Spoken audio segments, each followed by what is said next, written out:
Warga di seluruh Indonesia diimbau menghentikan aktivitas selama 3 menit, mulai pukul 10.17 hingga 10.20 pagi, saat lagu Indonesia Raya dikumandangkan dan bendera merah putih dikibarkan di Istana Merdeka. Imbauan ini dikecualikan untuk aktivitas yang berisiko membahayakan keselamatan dan pelayanan publik. Presiden Prabowo Subianto menargetkan pembangunan 1.582 kapal ikan modern pada tahun 2027. Program ini dilakukan untuk mengoptimalkan potensi ekonomi kelautan Indonesia yang mencapai 34 miliar dolar Amerika Serikat per tahun. Pemerintah juga membangun kampung nelayan merah putih yang dilengkapi pelabuhan, tempat pelelangan ikan, ruang penyimpanan dingin, bengkel, dan fasilitas pengolahan hasil laut. Telah terkubur 20 hari, bisakah forensik mengungkap misteri? Polisi membongkar makam Soetrimo, orang dekat ex-Jampitsus Febri. Otopsi ulang diharapkan dapat menemukan bukti baru untuk melengkapi proses penyidikan dan mampukah ekshumasi menguak fakta dan menjawab semua kejanggalan?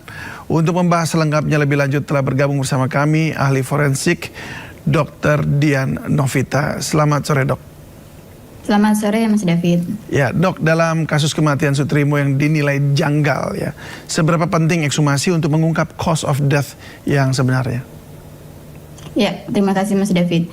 Jadi untuk mengungkap sebab kematian, bila ada dugaan kematian tidak wajar, salah satu cara dan menjadi cara yang paling tepat adalah dengan memeriksa jenazah tersebut melalui pemeriksaan luar yang dilanjutkan dengan pemeriksaan dalam atau otopsi. Karena dalam kasus ini kondisi saudara S sudah dalam kondisi meninggal dunia dan dimakamkan, maka tindakan yang dilakukan adalah ekshumasi atau penggalian kubur yang tentunya diharapkan nanti pemeriksaan jenazah ini bisa menemukan bukti-bukti secara medis dan bisa dibuktikan secara ilmiah untuk mencari sebab matinya seperti apa.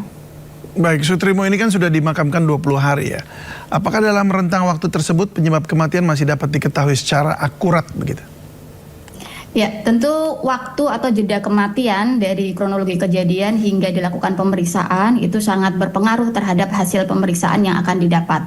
Kaitannya dengan kondisi jenazah yang mengalami proses pembusukan itu tentu akan berpengaruh terhadap keakuratan dari hasil pemeriksaan. Namun saya yakin bahwa tim pelaksana akan berupaya semaksimal mungkin dengan adanya pemeriksaan secara menyeluruh dan ketelitian serta adanya kolaborasi dari antar ahli. Di sini sudah melibatkan dari beberapa institusi terkait dengan dokter forensik dari PDFMI, dari akademisi maupun dari fungsional, dan tentu saja melibatkan dari ahli histopatologi, patologi anatomi, ahli toksikologi, dan ahli DNA. Tentu nanti diharapkan hasilnya memiliki keakuratan dan dapat dibuktikan secara ilmiah. Oke, tadi ada 3 hal itu yang disebutkan dari pihak oleh Prof. Siapa tadi pas konvers dengan pihak kepolisian ya. Ada histopatologi lalu DNA juga ya. Ahli DNA, ahli toksikologi dan juga toksikologi. dihadirkan. Nah, untuk yang pertama dulu tadi itu apa yang dicari untuk mendapatkan apa dari histopatologinya? Ya, baik Mas David. Dalam pemeriksaan ekshumasi yang dilanjutkan otopsi ini tentu kita harus melihat secara menyeluruh mulai dari pemeriksaan luar itu untuk menyingkirkan kemungkinan-kemungkinan tanda kekerasan yang lain ya.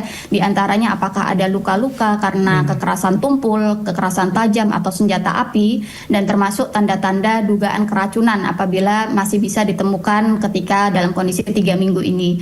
Nah, selanjutnya dilakukan pemeriksaan dalam atau otopsi itu harapannya adalah untuk melihat organ-organ yang ada di dalam, apakah ada kemungkinan penyebab lain seperti penyakit misalnya ya, atau termasuk pengambilan sampel-sampel organ yang nanti akan dilanjutkan untuk pemeriksaan toksikologi dan histopatologi untuk mencari apakah masih ada zat-zat yang tersisa atau residunya yang bisa memberikan petunjuk apakah sebab kematiannya ke arah sana. Baik, apa ada perbedaan informasi yang bisa diperoleh dari otopsi terhadap jenazah yang masih baru dengan yang setelah ekshumasi? Iya, Perbedaan itu tentu akan berpengaruh juga terkait dengan hasil pemeriksaan. Semakin cepat untuk dilakukan pemeriksaan dari waktu kejadian yang terjadi di hari H misalnya ya, maka akan lebih akurat dan lebih memiliki penampakan luka-luka yang ada, kemudian organ-organ termasuk cairan-cairan tubuh yang mungkin masih bisa terperiksa dengan baik ya. Tentu dengan jeda waktu ini menjadi tantangan tersendiri untuk tim forensik untuk bisa melihat ya tanda-tanda baik dari perlukaan maupun zat-zat yang masih tersisa di organ-organ tersebut. Oke, nah ini salah satu dugaannya Sutrimo ini diracun ya, ini dugaan aja. Apakah racun masih bisa terdeteksi setelah jenazah dikuburkan selama beberapa minggu? Iya, racun itu juga bermacam-macam zat, Mas David ya. Jadi kalau ada beberapa zat yang memang masih bisa dapat ditemukan dalam hitungan hari ataupun minggu ya, tentu ini tergantung dari satu kondisi jenazahnya seperti apa dan kecepatan pembusukan dari mayat tersebut serta pH lingkungan yang berada di makam tersebut. Maka kasus-kasus serupa biasanya dokter forensik akan mengambil juga selain sampel pada organ atau sampel cairan tubuh yang masih ada, tanah di sekitar dari jenazah di dalam makam itu juga akan dilakukan pengambilan sampel. Oke, nah jika nih ya organnya sudah mengalami pembusukan, sampel apa yang masih dapat digunakan untuk pemeriksaan toksologi? Rambut kah, kuku, tulang, jaringan atau cairan tertentu? Ya, apapun jaringan, terutama yang kaitannya dengan sampel toksikologi bisa diambil ya.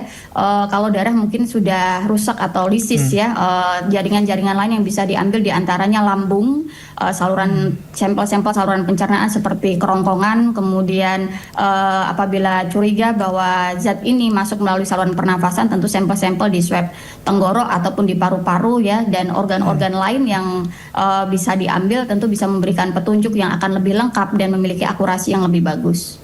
Oke, jenis racun apa sih dok yang relatif mudah terdeteksi setelah kematian dan jenis apa yang justru cepat hilang atau terurai setelah kematian? Zat-zat toksikologi itu juga jenisnya banyak sekali dan tergantung juga dipengaruhi oleh jenis zatnya, kemudian cara masuk ke dalam tubuh seseorang, kemudian berapa kadar yang dikonsumsi oleh jenazah tersebut. Nah, ini menjadi tantangan tersendiri juga untuk melihat apakah masih ada sisa atau residu zat-zat tersebut di dalam tubuh. Ya itu jenis racunnya juga, contohnya apa aja ya? Beberapa contohnya misalnya sianida ataupun arsen ya, ataupun zat-zat narkotika yang lain itu juga bisa berpotensi juga menyebabkan gangguan pada tubuh. Oke, untuk arsenik atau sianida tadi itu relatif mudah terdeteksi setelah kematian atau justru hilang gitu, cepat terurai?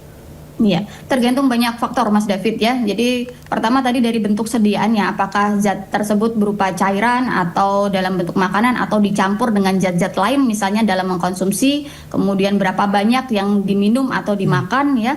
Kemudian ada beberapa zat juga yang memiliki karakteristik gampang menguap gitu ya ketika terkena udara ataupun tercampur dengan zat lain. Baik, nah ini kan Sutrimo ditemukan dengan mulut berbusa ya. Dari perspektif forensik, apakah kondisi seperti ini merupakan petunjuk keracunan atau justru bisa karena penyebab lain?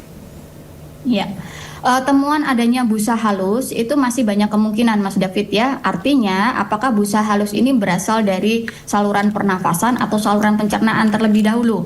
Kalau di saluran pencernaan maka dapat muncul busa halus apabila terganggu saluran nafasnya, misalnya terjadi sumbatan pada jalan nafas ya.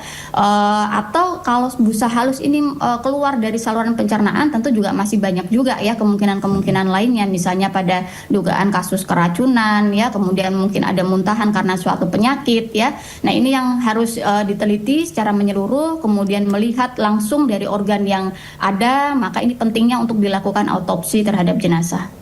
Baik, nah ini Ex-Kabareskrim Polri Susno Duhaji menilai ekshumasi jasad Sutrimo yang telah dimakamkan 21 hari lalu sebenarnya terlambat. Meski demikian langkah ini penting untuk dilakukan sebagai bagian proses penyidikan. Kita simak dulu cuplikannya. Siap. Nilai terlambat ya, ini terlambat ya, tapi tidak ada kata terlambat itu dalam penyidikan ya, lebih baik telat daripada tidak gitu kan. Karena ini sudah cukup lama waktunya. Kenapa lama? Yaitu dari tanggal 23 ya peristiwanya, 23 Juli, kemudian sekarang sudah tanggal 11, besok 11 Agustus. ekshumasinya tanggal 12. Kalau besok tanggal 12 berarti kan sudah hampir 20 hari ya. Mudah-mudahan saja hasil ekshumasinya itu masih cukup baik gitu. Artinya kondisi jenazahnya masih bisa untuk diadakan uji laboratorium ya, terhadap lambung, terhadap ginjal dan sebagainya, organ-organ dalam daripada